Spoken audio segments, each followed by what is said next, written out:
This is James from TDB bringing you another Inbetweenisode. Today we have a big blue pot episode. Haven't done too many of these this year. I think the last one was the Vadra. And so today I am reviewing and drinking through the last bit of a cake that I have done from Chensheng Hao. It is the Year of the Snake Ripe. It is 2025.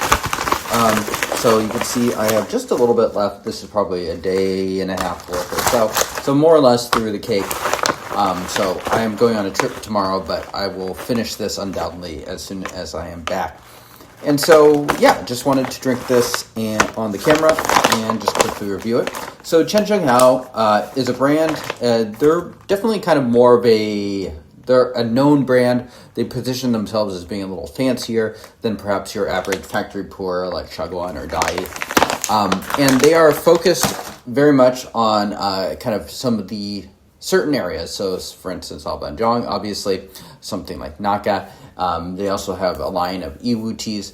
But you'll note one thing about most of these teas is that they are almost all raw teas. But they also do some ripes.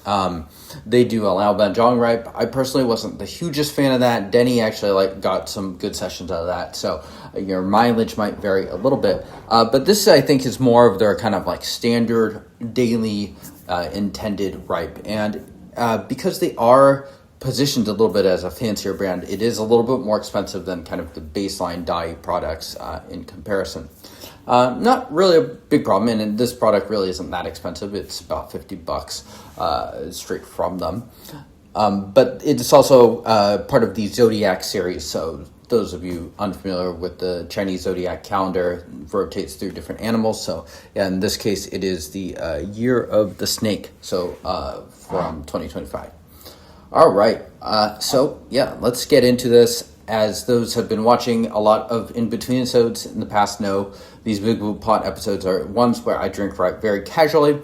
They're usually the later steeps. This is no exception. I'm drinking this actually at 4 p.m., which is quite late for myself, so I'm not going to have a whole lot of it. But thereafter, I've done a number of steeps early in the morning with my wife, and just kind of brewing the leftovers there. There's usually a fair amount of juice. We leave a little bit of tea at the table for sure when it comes to these. So using 10 grams here. The description of this is, kind of unclear exactly what it is. I think it's probably very likely to be more of a blend. Very standard ripe smell. I will say that this didn't have a ton of stinkiness to it, even though it is a relatively fresh ripe. According to the site, they use some aged material, so perhaps that is the reason. I'm also not particularly sensitive towards that, so that might be another reason.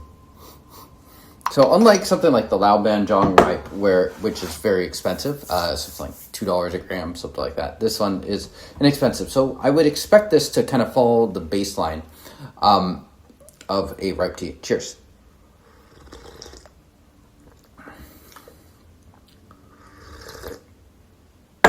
Yeah, and it's more or less hitting that. Just a nice oily body, decently woody, very straightforward, a nice sweetness to this too. I would definitely say that this comes across as a little more singular and focused and probably a little higher quality than your average, let's say, numbered recipe dai ripe, so something like a 7572 or a recipe I'm not particularly a big fan of, something like 8592. There's also just a certain quality to it that's a little bit different. It's a little airier. It's not quite as heavily fermenty. Not that I think this is a light ferment tea or anything. That it doesn't have that really, really deep, dark base. And maybe that's part of just it being a relatively young tea.